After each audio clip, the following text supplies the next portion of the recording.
let's go to the opposite end of the spectrum. What are the, let's call it, what are the red flags that if you see this, more or less, you're not interested to go further? Based on our experience, at least here in the Philippines, no? It's not what we see, but mostly what we hear. The community here in the Philippines is actually small. Like, you cannot, you will see the same faces, right? You mentioned earlier. Like, I see the same faces. It's quite small, so you know this person is involved into this project or into this team. So sometimes, you hear some bad actors within the community, but it doesn't end there. Of course, you have to investigate and why. And sometimes there are these Telegram groups that you can ask, what did they do wrong, right? And also, for me, it doesn't stop me there. I still want to at least work with them, but not directly. Like what I mentioned earlier, right? If the community is saying, like, these projects, these teams are not good to work with, I still want to know it myself before I stop collaborating with them, right? Because it might be a different experience, baka hindi sila fit to each other, right? Baka kami yung mag-fit, right? So, I still don't know. But for the red flags kasi, it really comes with reputation.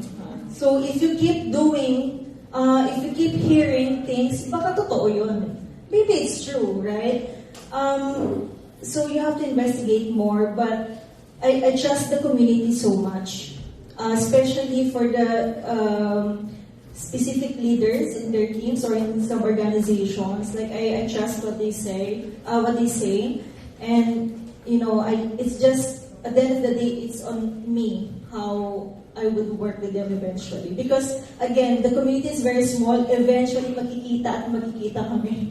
So even if there are red flags, you have to be civil and be professional. So remember what you say in crypto, trust but verify. Yes, so red flags for me, usually like on a personal level when I'm looking into something I want to trade or invest in, usually the team, we check the team, the founders, we check the community, we do a background check on the team, of course. Are they undoxed? Are they doxed? Diba? Because sometimes even a very, very strong team full of PhDs could be scammers. Diba? BSV, for example, huge market cap, na top 10 pa yan na crypto, BSV, Bitcoin Satoshi Vision. Turns out the founder is a fraud. Diba? Or diba, SBF. For example, akala natin genius, sobrang galing na trader with all the... Turns out he's a fraud. So I think the red flags would be for me is, checking the team, checking the fundamentals, ano ba yung pinapangako nila. Usually, a red flag is over-promising. Okay, like, I promise you 100x yung pera mo. Okay, di ito to. Scammer na agad yan. Okay, next month, or month-on-month, bibigyan kita ng 10% interest. Scam. If it's too good to be true. So after checking the team, check the fundamentals, ano ba yung mga pinapangako, look at the technology, and then, lastly, look at the community, diba? There are people who have been here quite a while who would know if such technologies are, promising or may red flag, diba? Look into, Bitpinas, obviously, they're always reporting on scams. I think there's, a bunch of Ponzi's na akala mo, sobrang legit, nag-trade or something. There was a recent Ponzi that Bitpinas was reporting on na nagpalit pa silang platform. Parang sabi nila, lipat kayo sa platform na to. So, alam mo yan, the problem I think with people is na naluloko sa mga ganito, they're desperate, kaya mas kawawa, no? They're desperate, kaya gusto lang nilang ma-better ang lives ng pamilya nila, lahat naman tayo. So, desperation, kahit isipin natin minsan, ganun ba katanga mga tao maniniwala sa ganito, pero they're desperate. So, it helps na there are institutions like the media, journalists and the community, KOLs, at least the trusted KOLs, and, syempre, I'm biased, look into licensed exchanges. Diba? I would say na we are audited by the Bangko Sentral, and iba pa rin siguro pag nasisilip kami ng gobyerno, and iba pa rin yung mga may ganong security. I'd like to add that just underscores the importance of education. Because clearly, I'm sure at some point in time, most, if not all of us, got scammed. And if you got scammed the first time because you didn't know, then you can be excused. So you should take that as a challenge, that the way to prevent that from happening again is to educate yourself. So the fact that we see a lot of you here constantly at events like this, as well as from our other colleagues, makes us happy, because that means that people are eager to learn. And you want to learn from the right sources so that it helps guide you as you navigate this market, which is constantly changing and evolving. You look at the market now and look at it last year or even 2 years ago, very different. And if you look at what the market is going to be like in 2 years' time, or maybe even as early as end of this year, it's going to be totally different as well. So anyway, we're almost at the end. Success story. Biggest success stories from each of you. For me, siguro, being able to have like roots for local communities in the Philippines. I mean, mostly in Cebu, actually. Because for the community side, no, me, siguro, I would personally not want people to rely on me a lot, right? I want them to operate by themselves, and maybe from time to time, just give them support. If they need something, then okay, I will help you, I will support that, I will help you promote it, I will get you some funding, whatever that you need, because I helped started that. So I think for me, and actually not just in the Philippines, even in other Southeast Asian countries, we were able to really put some small communities around Southeast Asia that right now they can operate by themselves.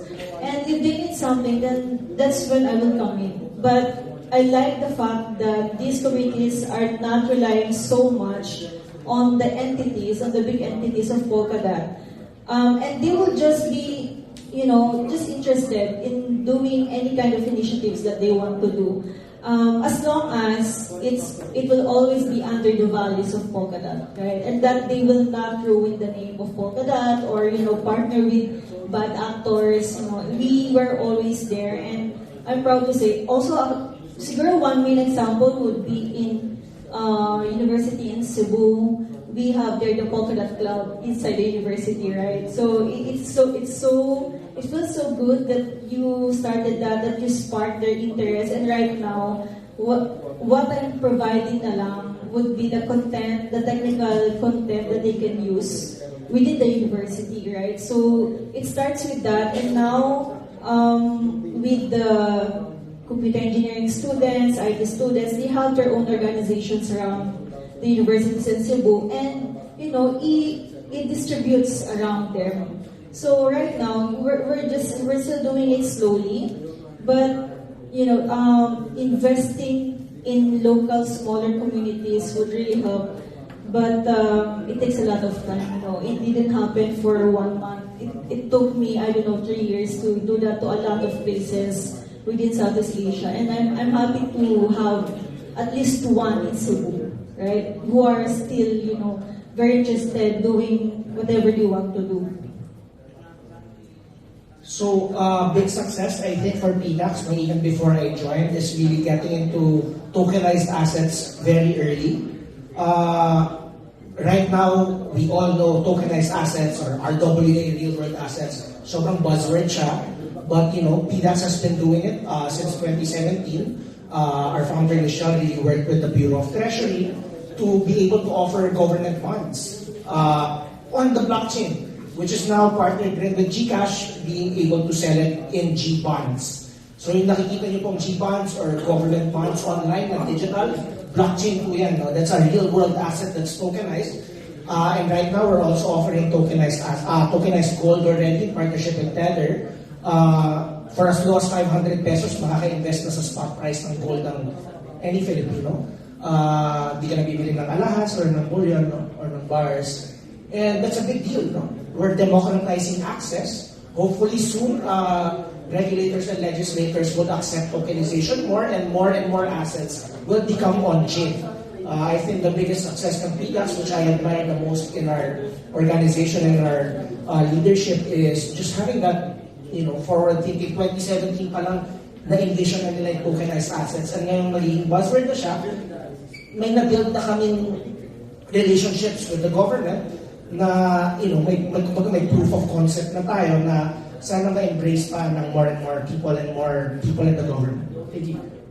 So you heard Harry talk about tokenization, which you'll hear a lot more later from our panelists. But one of the clearest benefits of tokenization is it essentially lowered the barriers to entry. To those of you, let's say, that would have wanted to invest in T-bills, but if you were to ask the bank, normally their minimums are hundreds of thousands, right? But now, because of tokenization, for as little as 500, you could actually invest in the instrument and earn yields which are certainly much better than what the banks would offer.